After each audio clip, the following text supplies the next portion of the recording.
Hello. Test 1, 2, 3, and welcome back to Kids Plus Live. I am Dr. Todd Wallin, and I'm Studio B. Again, the lavender walls of my daughter's room, which I commandeered since she's gone away to college. So here we go. Welcome. I am excited to be here. As you can see, I am flying solo. We have AJ Madar in the background who is producing today. So thank you, AJ. Chad Herman is out today, so he will be back. But you got, as I like to say, there's never too much Todd. So you got a lot of Dr. Todd in today. So ta-da. So here we are. We are in a Friday. The date here, I think we're, the 23rd. We are getting to the end of summer. And interesting things, right? So we might as well just get right out of the gates because I actually opened up some COVID data and COVID vaccine data to talk about because, there's still a pandemic going on. Let's talk about that too. So there was some brouhaha when President Biden announced that the pandemic was over. And if you just listen to sound clips, you'd say, oh my God, what's the guy saying? Saying the pandemic's over. And clearly the pandemic's not over in terms of the virus is still out there and it's causing a lot of disease. It's causing death.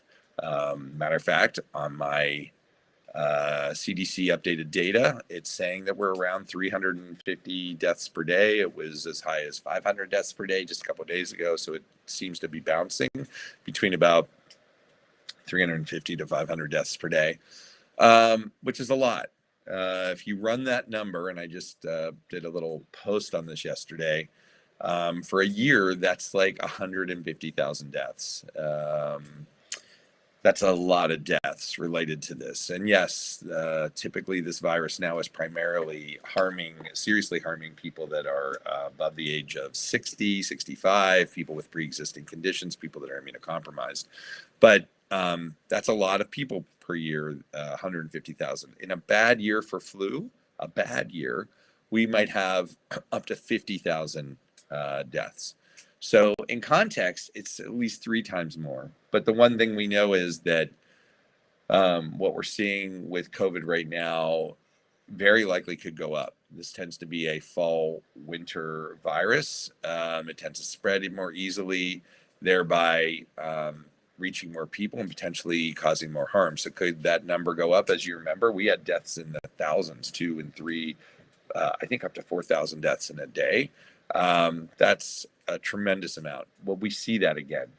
Well, we have a difference now. We're 2.5 years into this. And the thinking is that with herd immunity and with lots of vaccinations, so in spite of all, again, the brouhaha and vaccinations, most people in the United States have had vaccinations. They aren't all up to date. They aren't all fully vaccinated, and they certainly all aren't fully boosted. But given that most people now in the United States far and away have been vaccinated and or infected. And by the way, infected only is not a great plan for protection. We know that infection protection wanes or starts to go away, and it's highly unpredictable, which is why we see people with Omicron, particularly people who've been getting infected in the last few months, are a lot of them. We have, I don't know the percentage, but we know we have plenty of examples and data showing people getting reinfected, sometimes weeks later, sometimes months later. We're also unclear what are the risks of multiple infections. If you get infected and then get infected again a few months later and then get infected again a few months later, is there additive risk? And the answer is yeah. You could get COVID and have no problems. Matter of fact, you get COVID, have no symptoms and not even know you got COVID. But there is no guarantee that having an infection followed by infection followed by infection is not risky. As a matter of fact, there's data to prove the other way. There's more data now emerging on long COVID, and long COVID are symptoms that last for months following an infection.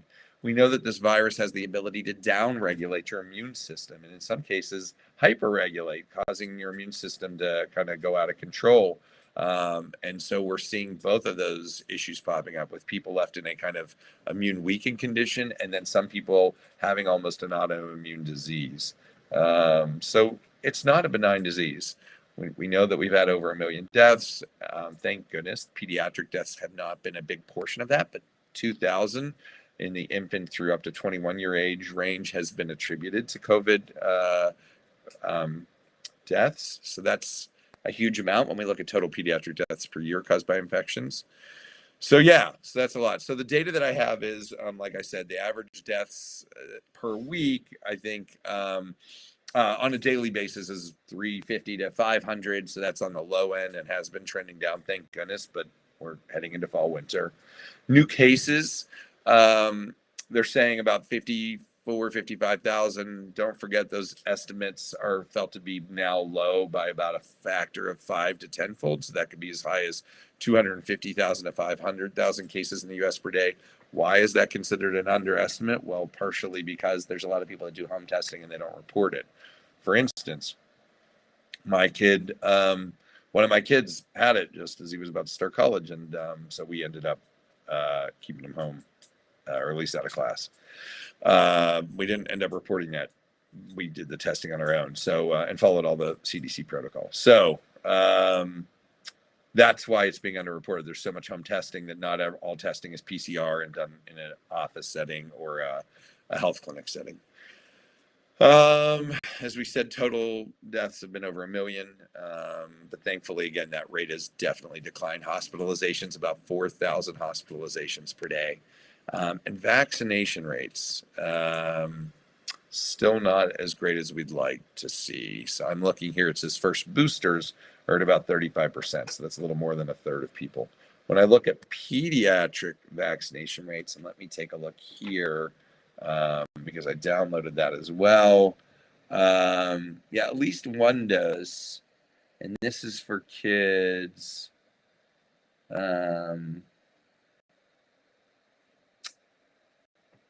What age is this? Hold on one second. I'm going to open up this age-based chart. So I can tell you that age-based vaccination data is not great when it gets into kids. Matter of fact, I was listening to Dr. Paul Offit just interviewed the other day, and he was saying that vaccinations for kids 12 to 18, here we are, were okay. Like, so here we go.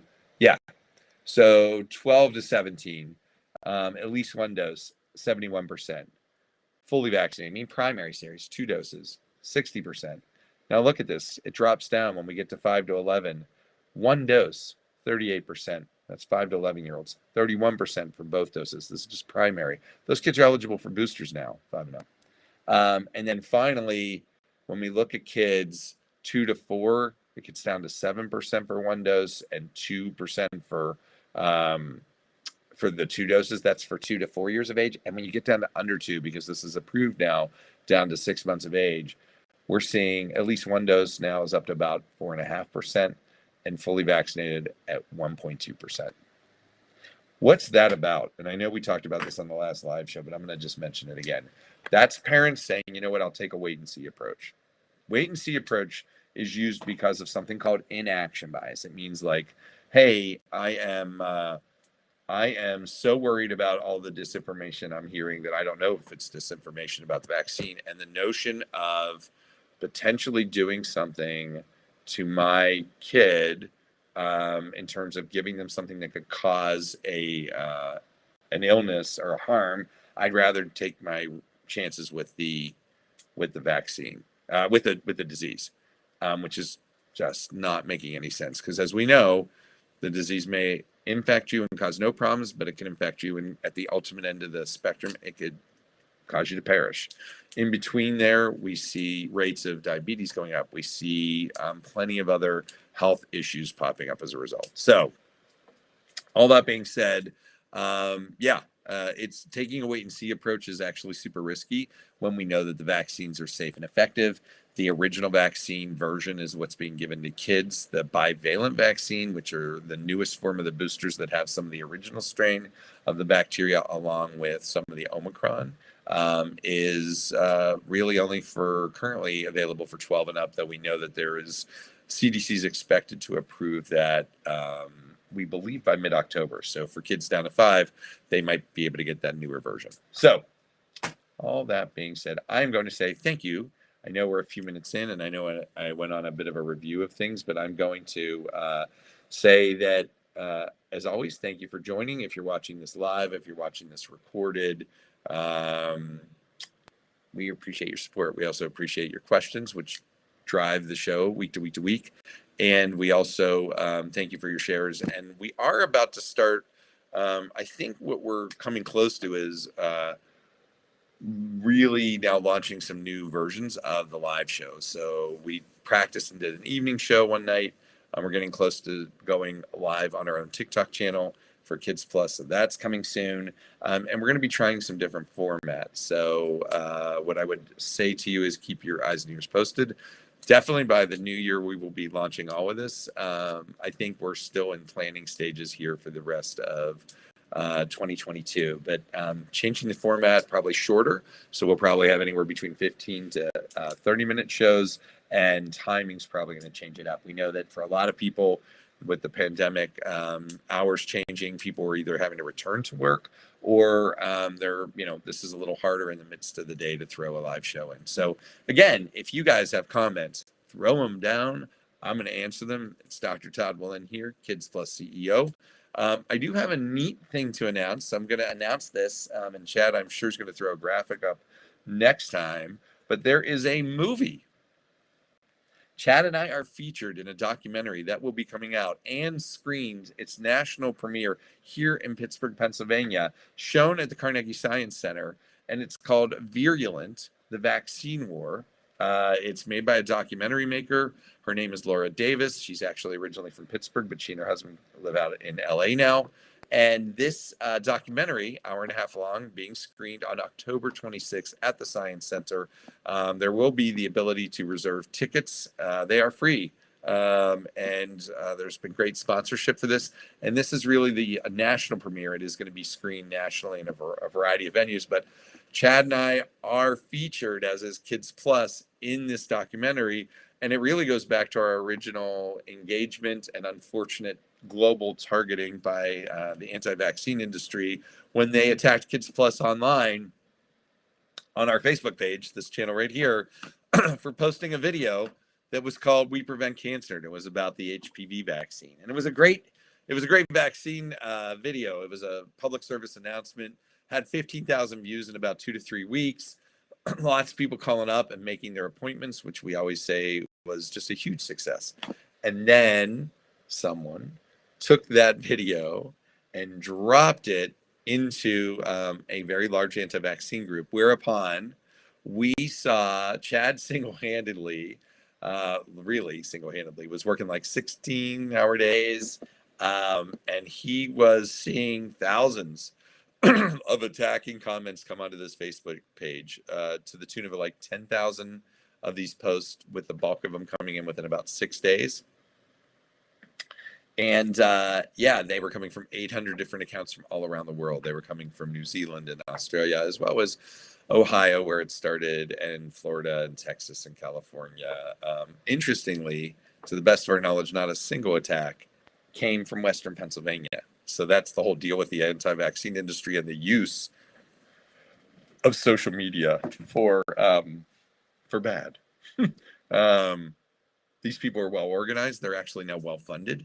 And so they were able to literally launch a full-scale attack from 800 different accounts, which we believe those were humans and not necessarily bots, automated accounts, who were literally not only attacking 24/7 around the clock, but we're even attacking people who came onto our page just saying, hey, this is our practice, we love them, and they would attack them as well.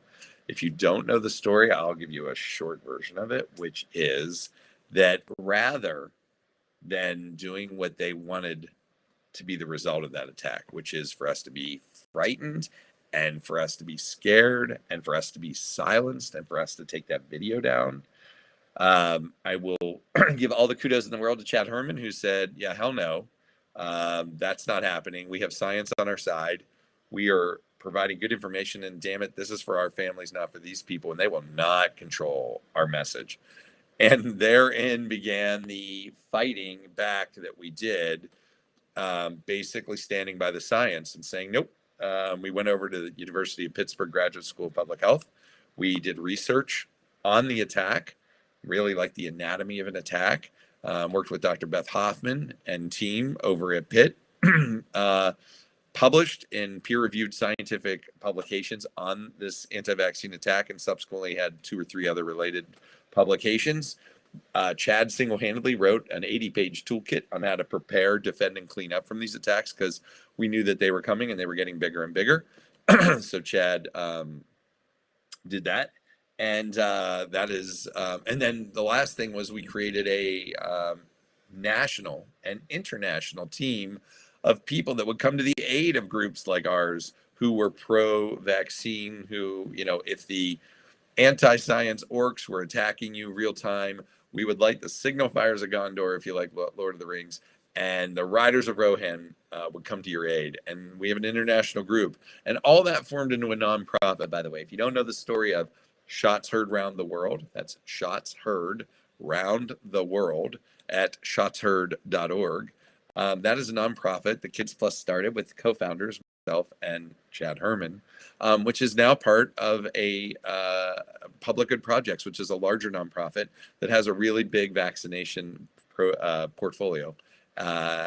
And vaccination advocacy portfolio, which they really do a great work. And they took our nonprofit over after we had run it for 3 years, or did the work to launch it, and then have run it officially for a year. It formed March 2020, which is when the pandemic started. So yeah, so that's the story behind that. So all that ended up landing us on the radar of this documentary maker who said, I'd love to make a documentary, which she had already made one about Jonas Salk and the creation of the polio vaccine. This was meant to be a follow-up to that. She comes in 2019. Here's our story. Includes us significantly in this documentary. And then if she's winding down, and by 2020 says, okay, I think we're ready to kind of get this out there. The pandemic hits, and she sees just the absolute eruption and proliferation of the anti-vaccine movement. It says, oh my God, I got to include the pandemic and its impact here. So she went back, added a bunch of footage, brought in more people. And so now this documentary is coming out in 2022, October 26th, here in Pittsburgh, live premiere at the Carnegie Science Center. Kids Plus, Chad Herman, Communications Director at Kids Plus Pediatrics, Tava Lim, pediatrician and CEO here at Kids Plus Pediatrics, are nicely dispersed into this documentary. So we're really proud. So, okay, a lot about us. Again, if you guys have questions, fire them in. Happy to take them. I know some of our questions lately have revolved around some of the other reports on various diseases. So let's first talk about other common diseases. So we talked COVID. Let's talk flu. We just spoke with our friend, Dr. Andy Nowak, infectious disease doctor extraordinaire, and he said influenza B, which tends to hit later in the flu season, is already being seen in Pittsburgh. Weird. Good news. Influenza vaccines are available. As a matter of fact, I'll be working the influenza clinic in Pleasant Hills this Saturday. Please get your kids and you adults get vaccinated for influenza.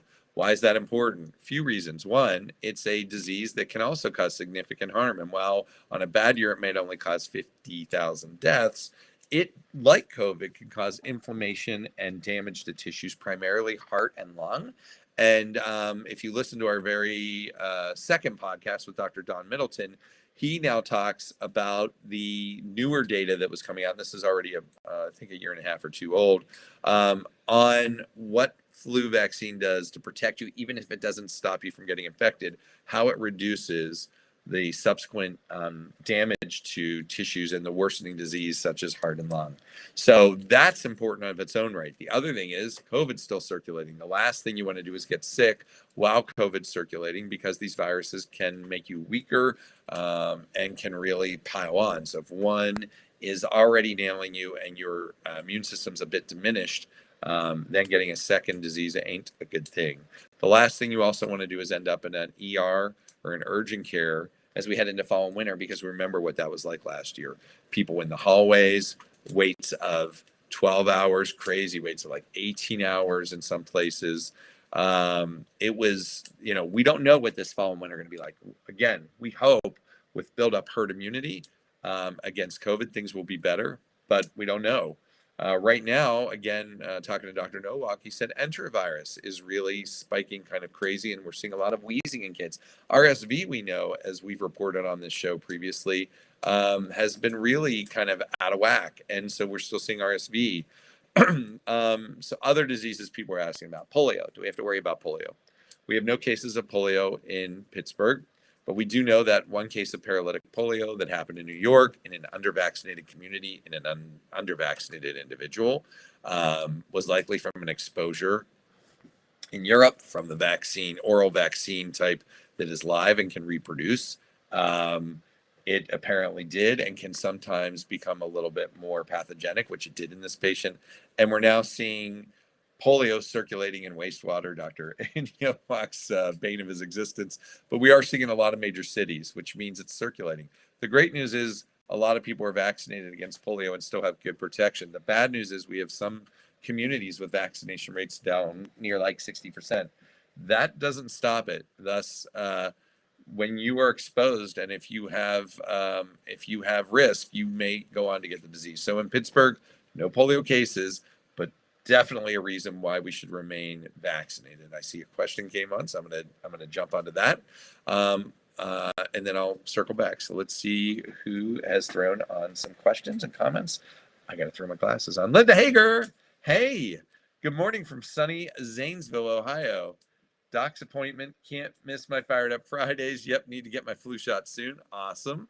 Yes, it is Fired Up Friday, Linda Hager, and always good to see you. Thank you for jumping on and saying hi.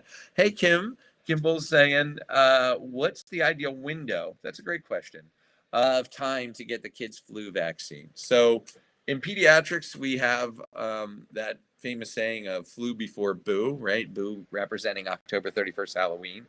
That seems to be reasonable timing. The question would be, people were asking, well, wait a second, you have flu clinics now. It's September.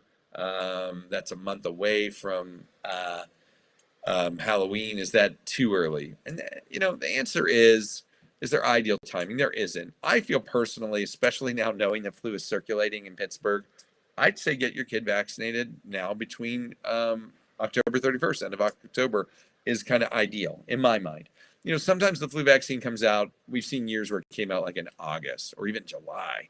And arguably, people might say, if you got in July, isn't that a little early? Might it not trail off as far as the protection it provides you after 4 or 5 months while you're still in peak flu season, cold and flu season? Potentially. Not an issue. It's really been offered from I think very end of August or beginning of September going forward. If you can get your vaccine now, this week, great. Next week, great. But definitely, we have 4 to 5 more weeks before the end of October. It is circulating in Pittsburgh right now. Get your flu vaccine. That's my recommendation. And it would be basically by that window is between now and the end of October. If you get it in November or in December, of course, that's still better than not getting it. But the risk is more flu will likely be circulating. So definitely get it. All right. Kim, that was a great question. Let's see. Courtney, hey, good to see you as well. And let's see this question, which is, hey, my little ones are getting their flu shots tomorrow at Pleasant Hills. My little one has an ear infection. Can I still get hers? Absolutely. There's no contraindication from getting the flu vaccine and getting with an ear infection. Also, my other little one is on Keppra. Is it okay for her to get hers? Yeah. Keppra is a medicine that can be used for seizure disorder and for other things. And the answer is absolutely. It is safe to get the flu vaccine with a seizure medication or an anti-seizure medication because we know that flu can make the threshold for seizures worse, meaning that it can reduce the threshold so that you can have increased seizures if you got influenza, the disease. So the vaccine gives you protection from getting the disease. And if you get the disease, it still reduces the severity, which is huge because if you have a predisposition to seizures, and if you listen to that second podcast, and AJ, if you can put the Dr. Middleton podcast on influenza, I think it's podcast number 2 for people to listen to, you'll hear him talk exactly about that. It reduces 6-fold the complications of people with predisposition to heart or respiratory or neurologic issues. The vaccine's really got additional protection, even if it doesn't protect you fully from getting the infection from flu. It further protects you from getting bad reactions that the virus can cause to elicit that disease or exacerbate that underlying condition. So, yeah, that was great questions again, guys. Really appreciate that. And also, Kim and Courtney and Linda, always good to have your support. So thank you, thank you, thank you. And by the way, thank you guys for your ongoing loyalty to coming back. I really would love to see what you guys think with the new formats that we'll be launching for 2023. And again, thank you for sharing, telling friends or family about this show and other shows that we do or other resources. So it really is awesome to see you guys. And I just want to thank you again for your ongoing support here. All right, so let's see. Oh yeah, so a couple more things. Monkeypox. I think I need to pull that up. Let's see monkeypox, because that's kind of fallen off the radar a bit, hasn't it? So what are we hearing? CDC. Let's see if they have any tracking. So what I can tell you is the last time I saw it being reported, they were definitely saying that it's clearly nothing close to as contagious as COVID. As a matter of fact, COVID, the new Omicron strain, is showing some of the most increased infectiousness and contagiousness that we've seen with any virus, including measles, which is top of the list. Let's see if they have a tracker on it. So what I can tell you is monkeypox cases, definitely the rate of rise was slowing down. There was very, very few pediatric cases. And here we go. All right. This will be a case count. So we're up to about 24,000 cases. And that actually, while it sounds like a lot, and it is, it was slowing down, like I said, comparatively. So we were seeing a rapid rise and then a plateauing. So what do we see in Pennsylvania? Reported cases in Pennsylvania, 719. No cases in pediatrics in Pennsylvania that I'm aware of. And we checked with our local children's expertise around here. So that's good. Again, don't forget, the spread of monkeypox is through close contact, particularly with infected lesions. This theoretically, right, anything could be, well, not anything, but this theoretically could be spread via the air or droplets. But really the main transmission was through transmission from infected lesion to another person's skin, close skin to skin, prolonged contact. While we have said that this has primarily been viewed as in the group, well, really they were describing it as being spread through sexual contact. Yes, because there's a lot of prolonged skin contact there. That is certainly not the only way this can be spread. Soiled linens from the lesions on sheets and somebody coming into contact working with those sheets or clothing could also spread it. But again, this can be spread other ways. The important thing for you all to know is, I think, like it was 2 or 3 weeks ago, we were at 16,000. So we're not seeing it just continuing to shoot up like this, but I think we are seeing a bend of that curve. I'd like to confirm that by seeing something that's saying that here. I'm just seeing total counts, but I'm not seeing trend. But I remember hearing that trend-wise, we weren't seeing that flying off the. Let's see. I'm looking at one more source here for you guys. But again, in the big picture for risks for kids, I'm still going to tell you, number one, far and away, I think COVID's a really big risk, given how infectious it is and contagious it is. And number two, influenza. We're heading into the season. Those are two things we know can cause significant harm that we have vaccines for, that are regularly available. And at Kids Plus, we have clinics for both. And again, highly recommend your kids and your family members get vaccinated and boosted as recommended. This is a story. Yeah, this is back in August. So we can see if the last big reporting. Yeah, okay. Okay, actually, this updated as of September 21st. So just like I thought, the curve goes up. It looks like it's peaking in August or is heading down. So overall, we are seeing this not nearly, blowing up, seeing the explosion like we did with COVID. So not that there's nothing to worry about. We need to follow it. If people are sick with skin lesions, they should see the doctor and stay out of contact with other people. But again, in the pediatric realm, this was not something that we said, oh my gosh, this is something we have to put a lot of resources into. We need to take good public health measures and focus on the diseases that are higher risk for kids and families. And again, that being COVID and flu. Again, I will ask if you guys have questions. Courtney, thank you for that last question. Fire away. Happy to continue to answer those. On the fun side of things, we are approaching Halloween not so far away. We are actually a month and a week away. What I can tell you is that we are going to be doing our absolutely nasty Halloween candy taste test again. Last year, if you didn't see it, go back and see the episode. It was candy corn versus Necco wafers versus circus peanuts, which are essentially orange styrofoam. Yeah, we have some new candies being added. Your suggestions are going to be factored in if you can think of stuff that's particularly nasty. Somebody suggested these tattoo lollipops, which looked pretty bad.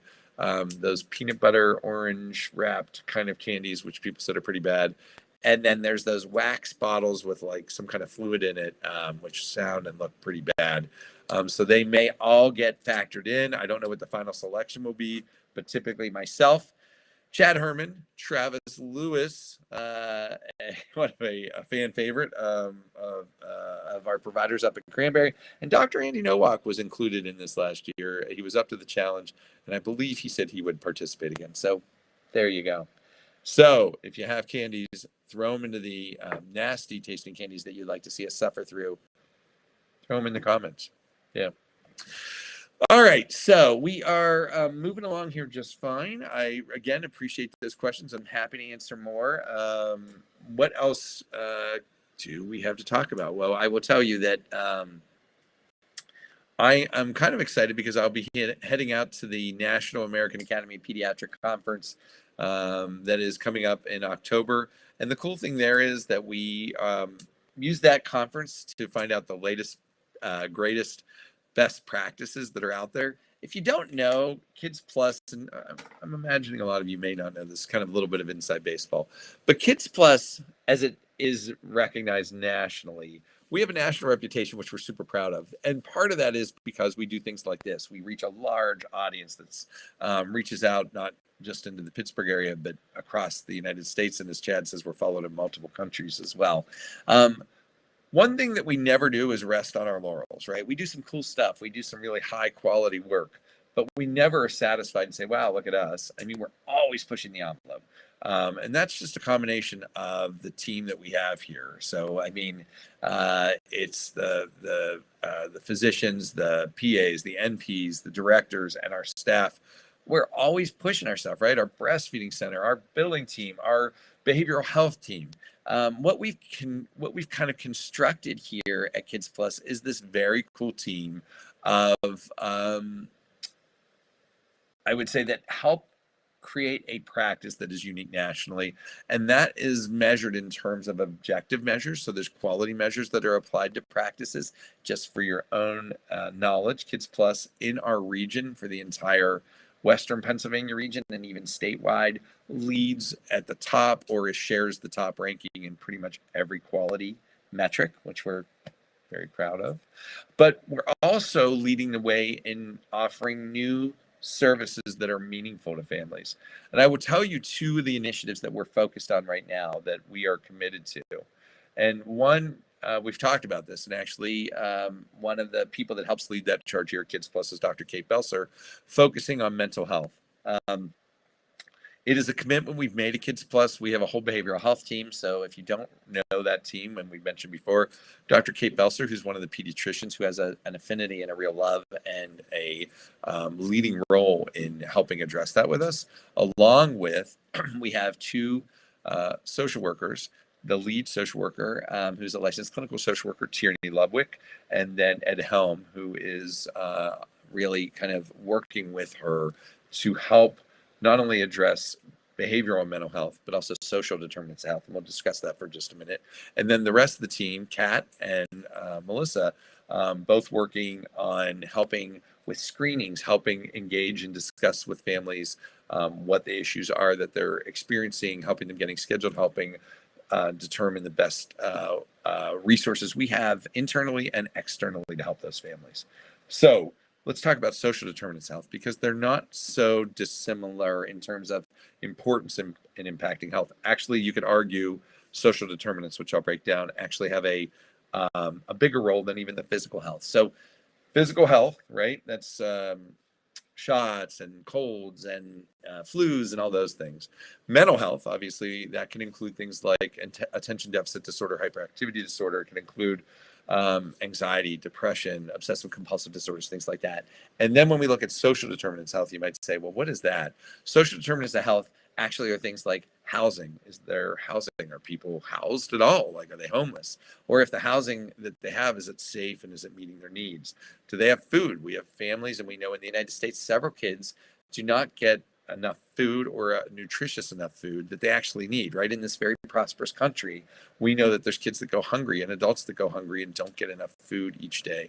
And that is not a rarity. That's actually a pretty big number. I think it was like 1 in 7 the last time I saw it. I think that number's right.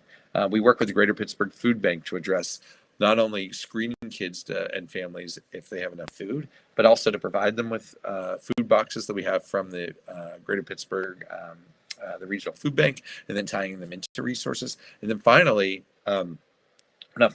social determinants of health has other things related to it. So transportation, safety of your neighborhood, job opportunities, all those things added up. Social determinants of health drives a huge portion.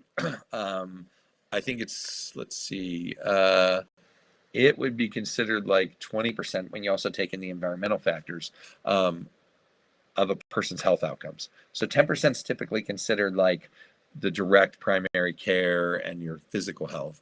20% is typically social determinants and environmental impacts on your health.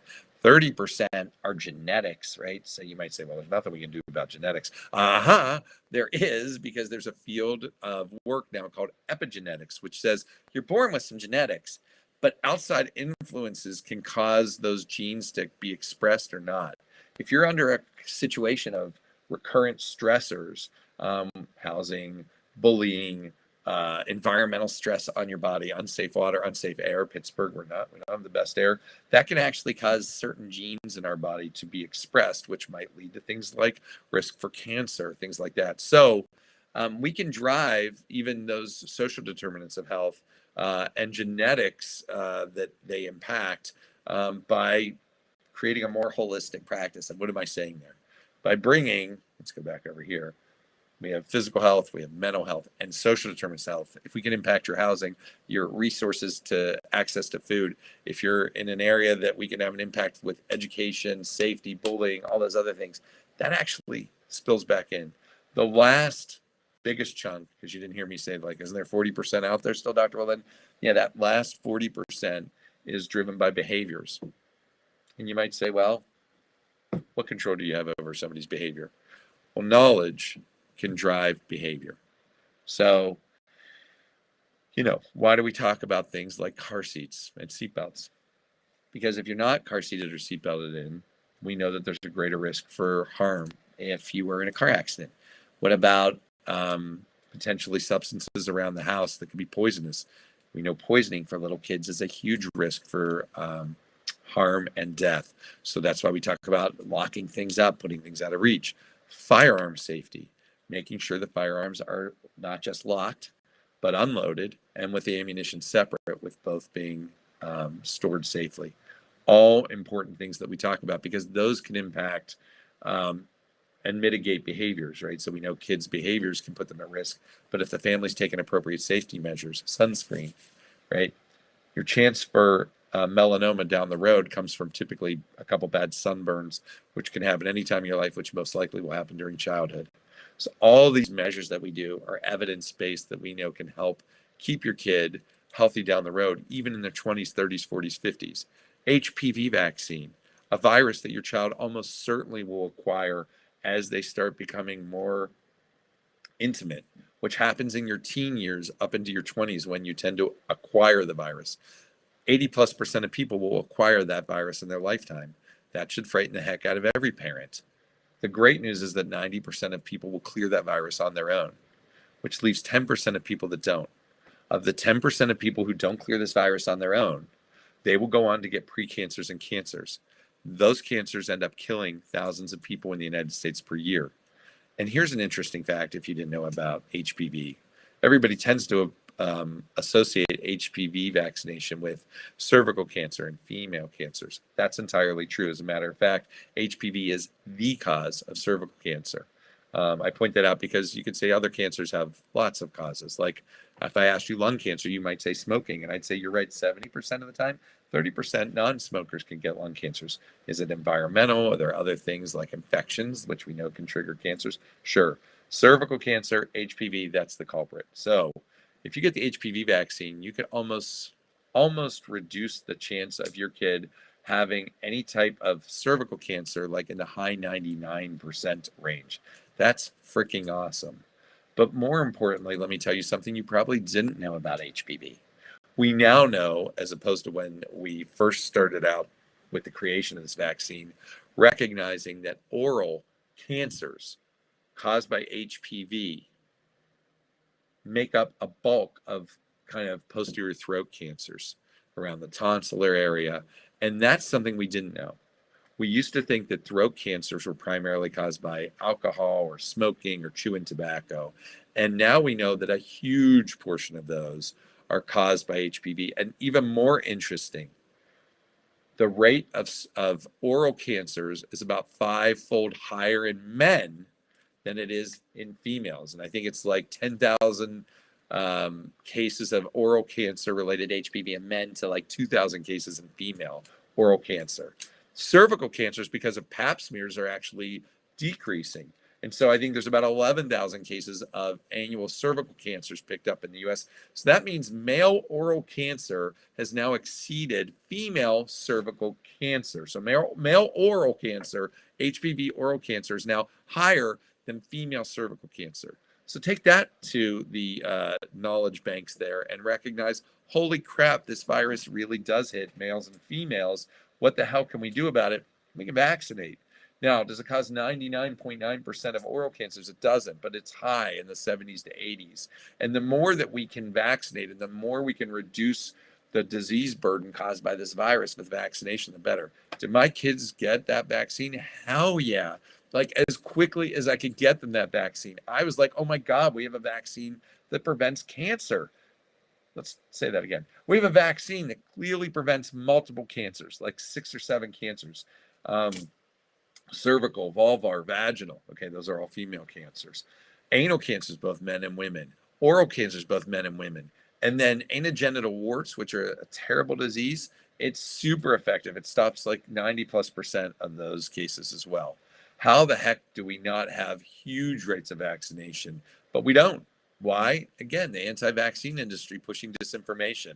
So in the United States, I forget the numbers now. I think we're approaching like 50% plus of maybe females ages 13 to 17 have gotten their full series. I think boys might be lagging. How early can you start that vaccine? 9 years of age. When should you be done with that vaccine? No later than 12 years of age. You might be like, well, wait a second. Isn't that too early? My kid, look, the time to get that vaccine is well before there's any intimate touching. And I'll be clear, intimate touching, one touch, one time is enough to spread that virus. It does not require intercourse, just intimate touching. So please recognize that's a critically important vaccine. In certain countries, including Australia, it's become mandated for their schools. Guess what's happened to their rates of HPV infections and HPV precancers and HPV anogenital warts? Just literally dropped out. So much so that because they've mandated that, like the meningitis vaccine and the tetanus booster vaccines, that the disease, particularly cervical cancers, as I said, since it's so closely tied to HPV, they are predicting the elimination of cervical cancer off their continent, as far as people that are Australian populace, because they're seeing the rates drop so quickly there. Now, we can say that precancers and even cancers now related to HPV in the US are decreasing, but since our immunization rates aren't like 90+% because we don't mandate it in schools and because so many people have been unfortunately impacted by disinformation, we are seeing a slow decrease, which is a shame, because I tell healthcare providers around the country, when you see that kid, that 9, 10, 11, 12, teenager walking out your doors, and they're walking out your doors unvaccinated, you might have been the last best chance for them, and you probably were since you're the pediatrician, to give them the protection they needed so that they didn't have to worry about a cancer that they now have to worry about. And again, there is no way, even though I told you 80% of people get infected and 90% clear, but 10% don't, there's no way to look at somebody and say, oh, wait, you're that 10% that's high risk. We have no idea. And so that's why we vaccinate everybody to provide that protection. I'll tell you one last thing.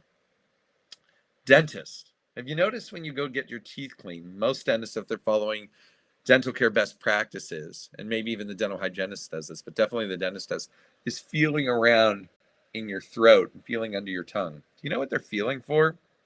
A mass, a clump of cancer.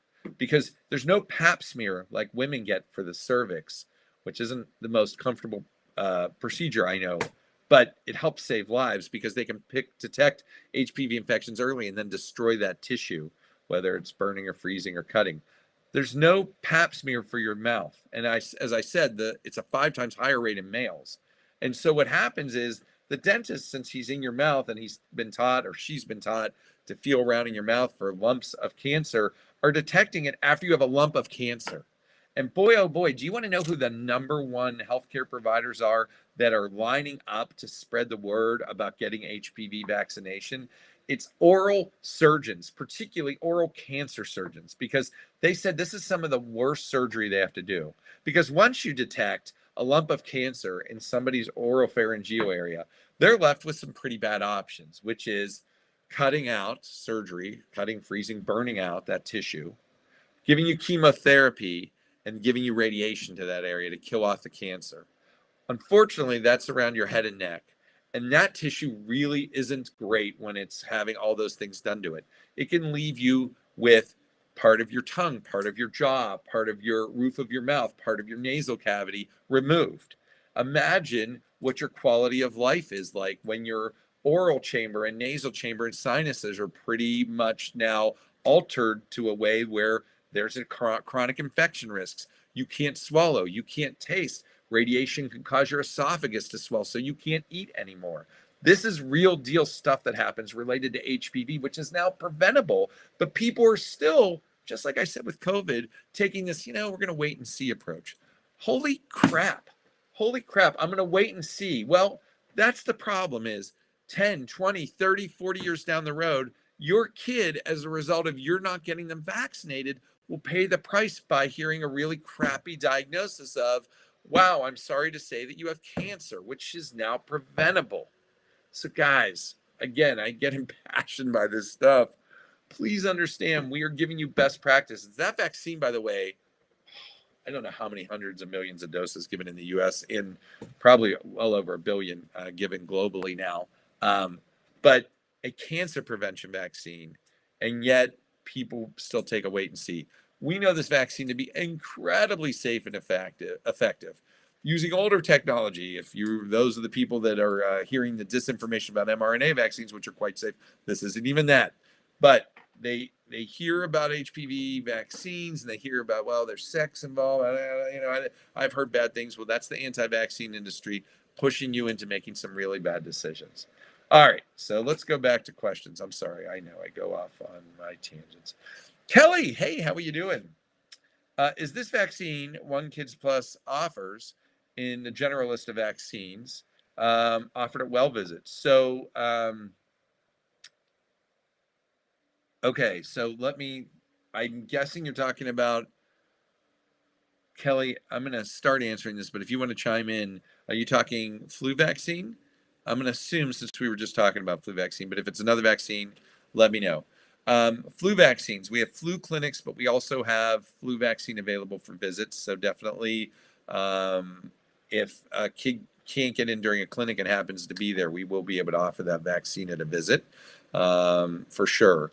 COVID vaccination, as it currently stands, is still only being done in clinic fashion, partially because it comes in 10-dose vials. It only lasts, once we open one vial, is only good for like 12 hours. So that's why we only give the COVID vaccination on clinic settings, so we can reduce wastage of vaccine. Flu vaccines are given on clinic days, but can also be given during regular visits. But boy, those clinic vaccines for flu, if you haven't been to one, they get people in and out in such an efficient manner. So I highly, highly recommend for both you and the family, because for flu, we can give that to not just the kids, but also the adults in the family. So everybody can get vaccinated at one time. It's a great way to lead by example and role model for your kids. Look, I got mine, and I got my crayon Band-Aid or your superhero sticker. And your kids can do it. It can be a family event. You're in and out quickly. And families have raved. They've likened it to, I think, a Chick-fil-A drive-through with how quickly it's gone through. So, Kelly, I'm going to assume you're talking flu vaccines, so it can be done at either setting. And as to what age can you get your, I'm going to assume this is flu vaccine again. Flu vaccine goes down to age 6 months. HPV. Okay, Kelly, thank you. So let's flip it back. HPV vaccine can be given as early as age 9. We standardly at age 9, and yes, Kids Plus does offer the HPV vaccine. We offer the HPV 9. That's a Merck vaccine. It takes care of 9 different types of HPV, which gives you the best possible protection right now in the United States. It is the HPV vaccine because it is the best far and away. So the competitor basically just kind of fell out of the market. And yeah, we offer that at well visits, or if you're in and your kid's eligible and they want to get it, heck yeah, just let us know and we will get that vaccine ready to be given. Just so you guys know the vaccination schedule on that, under the age of 15, it's 2 doses separated by a minimum of 6 months. But we're fine if you get one and get one in a year. Like say you get it at a well visit and you're like, I didn't want to come in for an extra special visit. You can wait till the following year and get it. But if you get 2 doses, 6 months to a year apart, done before the age of, by the time you're 12, not 13, you're considered fully on time with that vaccine. If you're older than 12, 13, 14, still okay. If you get it past 15 or older, still okay, but your risk for exposure goes up because of intimate contact. And teenagers. The other difference is if your kid's 15 or older, they get 3 doses. You get a dose, second dose a month later, third dose 6 months after the first, or again, could be up to 12 months or longer. So, yeah, no problem. I mean, we give these to teenagers. We give them to 15 and 16 and 17-year-olds. We give it all the way up to 21 years of age. It's actually now approved up to 45 years of age. The problem is that if you've become infected with one of those HPV strains, of which there are like 150 different types, of which like 40 cause cancer, there's no protection against any of the types that you've already been infected by. So, the earlier the better. That's why we really highlight that. So yep, 9 and above you can get it. Kelly, you can get it at any visit. You don't have to be there for a well visit, but best to let us know ahead of time if that's why you're coming in, so they can have that all ready for you guys. As with any adolescent vaccine, I always tell people, except for flu, if you get your TDAP, your HPV, or your meningitis vaccine, you'll be asked to hang out for about 10 to 15 minutes following the vaccine. Why? Because teenagers can get a little woozy, boys worse than girls. It's not considered something that's a specific adverse event to any one vaccine. It just seems like teenagers just tend to get a little more woozy after vaccines. And so there's documentation of any of those vaccines just make, there are risks for kids getting lightheaded, and we don't want them falling and hitting their head or harming themselves. So we have them hang out for 10 to 15 minutes afterward. Once we see it, that's all good, they can head out. So flu vaccine seems to be quick enough, and kids, unless somebody knows they get lightheaded with all vaccines, you can come in, get it, and right out, which is why, like I said, has that drive-through feel in the office clinics. When you come in, we can get families in and out so quick because our staff is so efficient in getting you guys logged in, getting you registered, and getting you vaccinated and out the door. So for those of you, again, that'll be at the COVID vaccination this Saturday at Pleasant Hills, I will be there from 11 a.m. to 3 p.m. And be thrilled to see you guys. So there you go. All right, we are getting down to the end of the show. I think we are in our bonus round. We have about 5 minutes more. Kelly, again, thank you for those questions. I know I went a little bit into the deeper explanation on HPV, but I'm super passionate. We did the studies for that vaccine, clinical vaccine studies in Kids Plus as they were developing that vaccine. So we were doing clinical vaccine research. We offered it as soon as it was available. I actually serve on the National Advisory Board for that vaccine. It is one that is near and dear to my heart because we actually can prevent cancer. How freaking cool is that? That in a pediatric office, we're stopping cancers that will just never happen down the road because we vaccinated kids. And that might sound weird to you guys, like, holy heck, a virus causing cancer seems weird, but it isn't. If you know how a virus works, and I'm going to say something that's a little scary too. Viruses take their genetic material and inject it into our cells and make our cells change so that they can reproduce and create more copies of themselves, so they infect more of our cells, and then we spread it to other people. That's how viruses work. It had been postulated a long time before HPV was noted to be causing cervical cancers that viruses, because they're mucking around with our cells, potentially could trip things up to cause cancer to form in our cells. Unlike vaccines, which you're hearing disinformation about mRNA, which does not modify your genetic material, virus cell alteration and just damage to cells, we now know causes HPV-related cancers, 6 or 7 different cancers I named there. There's now for sure, and this has been postulated, other viruses could do it. There's a question, could COVID do it? We know now that COVID seems to be causing autoimmunity, so it can mess cellular and immune system function, that it looks like our body starts kind of attacking our own cells. And the question again is it messing things up to make us at risk for higher rates of cancer? Data is going to be collected and look at that. And we know it increases the risk of diabetes in kids. There's some preliminary data now that's showing that to be a real thing. So again, anything we can do to avoid infection that can cause real harm, including flu and COVID and HPV and all the things you're hearing, polio, MMR, please get your kids vaccinated. Please get yourself vaccinated and boosted as recommended. All right. I think we are down to just 2 or 3 minutes. I'm happy to answer any last questions. I will remind you, keep your eyes and ears posted for our hellacious Halloween candy tasting, which will be live on this show with some special guests. We'll see if we can wrap in some other people to try some nasty candy with us.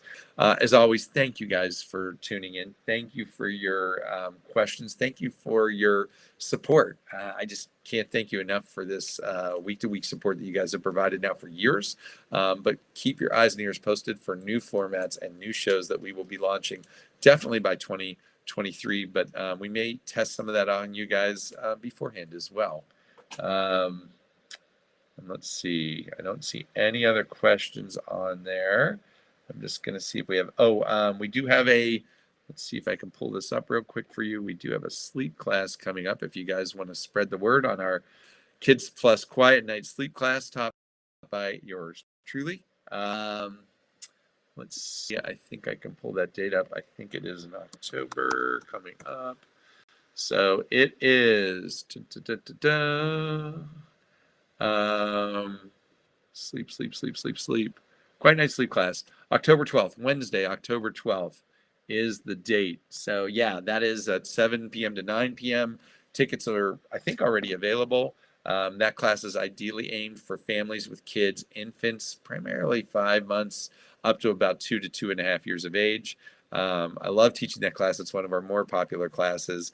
So please get the word out. And AJ, if you can throw a link into that, I think we do have those tickets available. So yeah, the Quiet Night Sleep class taught by yours truly, Dr. Todd Wolin. And one more check here. I don't see any other questions. So I'm going to thank everybody again.